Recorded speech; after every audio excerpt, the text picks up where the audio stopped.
Well, hello, everybody. Good morning to you. Good afternoon, wherever you may be, or in this great big blue marble that we all call home.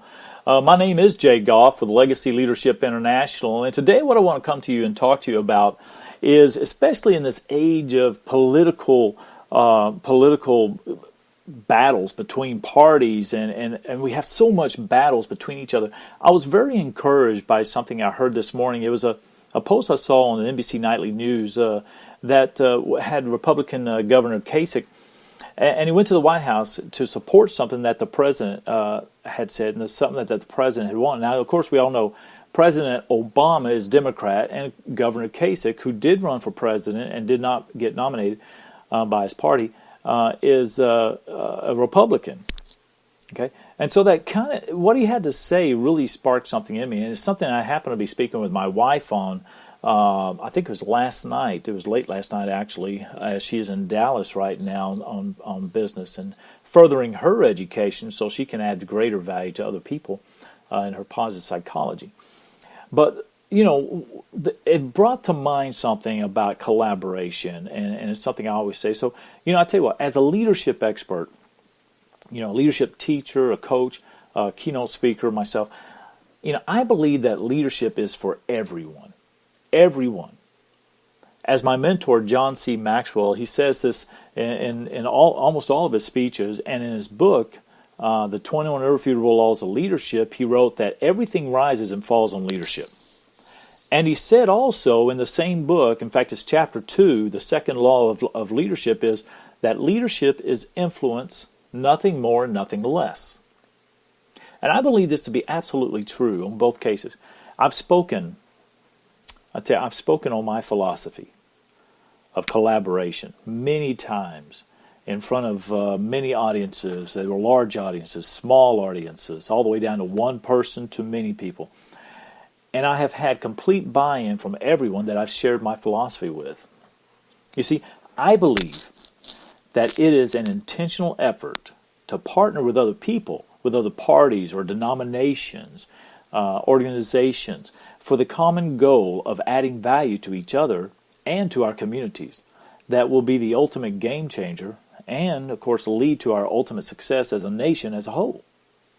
Because I believe that our nation is built up by communities, our local communities. The nation is broken into states, the states broken down into counties, counties are broken down into regions and communities and cities and neighborhoods. And it starts with our neighborhoods. Actually, it starts in our own home. I believe this, that competition, and many people have heard me say this, competition builds companies, but collaboration builds communities. Had to wet the whistle for a moment there. So when companies compete, they grow stronger. They grow stronger. This creates more jobs, actually. It increases our local economy. It also builds up our communities when companies can compete against each other. You know, we need competition among separate industries and small businesses in order that we may gauge our own growth. Without competition, we can't truly grow. Otherwise, we would just simply level ourselves off into a status quo plateau, and eventually we would die off because competition will move in. And if you're not in momentum to grow, you're going to die. You're going to die as other businesses come in. Competition is great for everyone. But when organizations and businesses and nonprofits and churches, and especially political parties in this day and age, what we were really looking at, you know, the big gorilla in the room, if you will, when they come together on a common ground with common goals, and interest for a common cause, they can make communities stronger. They make their businesses grow stronger. They become a trusted industry for their local patrons in their local communities. And it makes the nation stronger on so many levels because a nation is built beginning with me at home and you at home.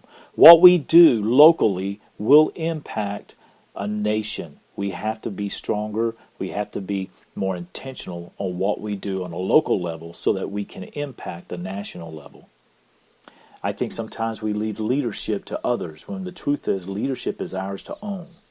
When we complain about leadership, we have to ask ourselves, how did I take part in this happening?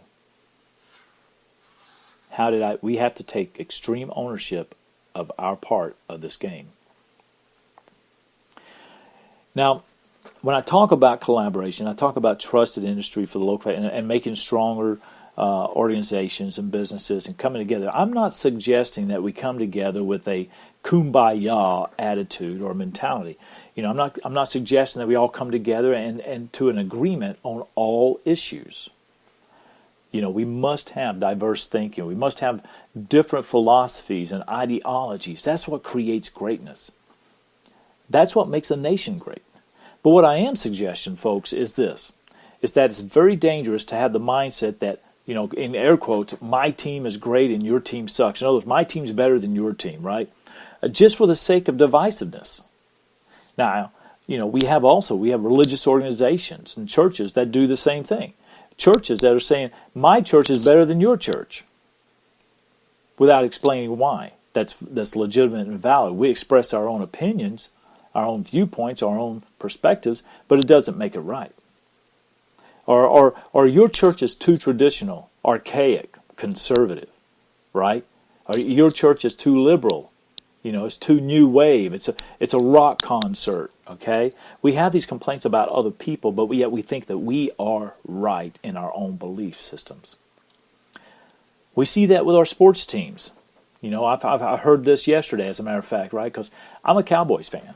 And I had a Cowboys hat on, and I heard this lady say, Cowboys suck, and that Chiefs rule. She's for the Kansas City Chiefs, and I am for the Dallas Cowboys. I've heard things like, my team is better than your team. But sadly, these faithful followers of these different teams, praise a team that they can't even get credence to their statements.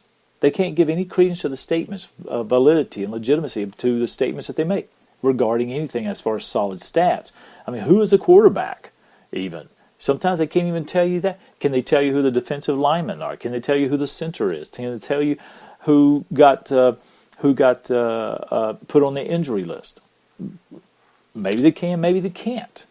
I always think that people that can tell you all the stats obviously have no life. They have no life because they're focusing so much on the sports team that they're neglecting anything else they could be doing with other people in their family. Okay, but there again, that's my personal perspective. It may not be yours. Look, I get pride. I get that. I get personal pride in who, with our team attitudes. I get that. I'm a fan of the Dallas Cowboys, like I said.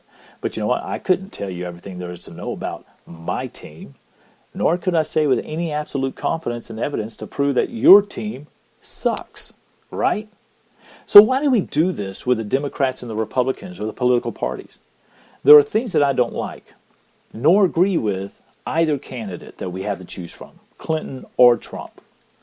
Not because one is a Democrat and one's a Republican, but mainly because they don't match up with my ideologies and philosophies on many issues. Okay? That doesn't make them wrong, doesn't make me right. It just makes us different. But they do have some points that I could possibly agree with. They have a lot of points I don't agree with, but they each have some points I could agree with or I could collaborate with.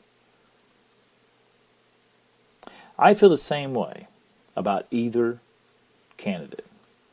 Now, I'm not going to mention the many reasons that I believe that either of them are wrong or right for America, because I don't want to start a tirade of attacks from those diehard supporters of either candidate.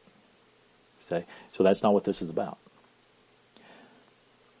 Locally, I once asked a political candidate, he was running for a local office. I asked two questions. One was, if you win the seat for the office that you're running for, would you be willing to invite the other candidate to sit down and share their thoughts and ideas on how to make our community better and stronger?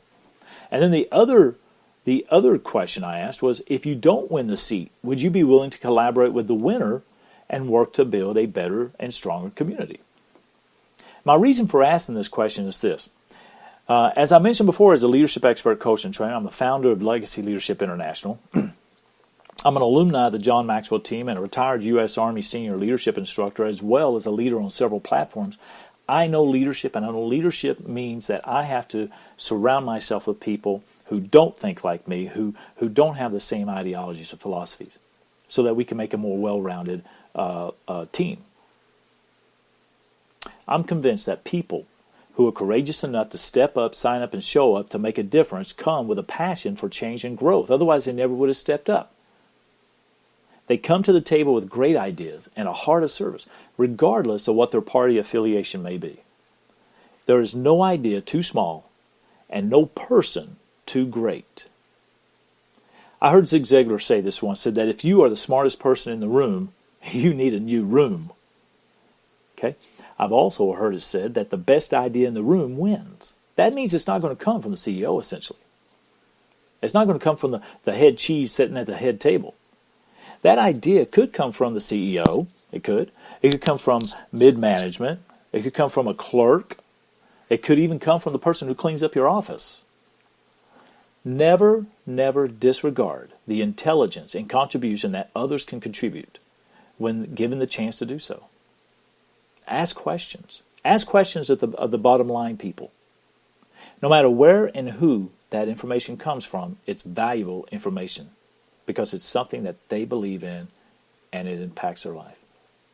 There is no one entity that can survive on its own merits. But by the efforts, the ideologies, the theories, experiences, and philosophies of the many who seek the same results in the end. Competition builds companies. Collaboration builds communities. Can also help to build a nation. Thank you folks very much for listening to me. I've been going now about 18, 19 minutes, something like that.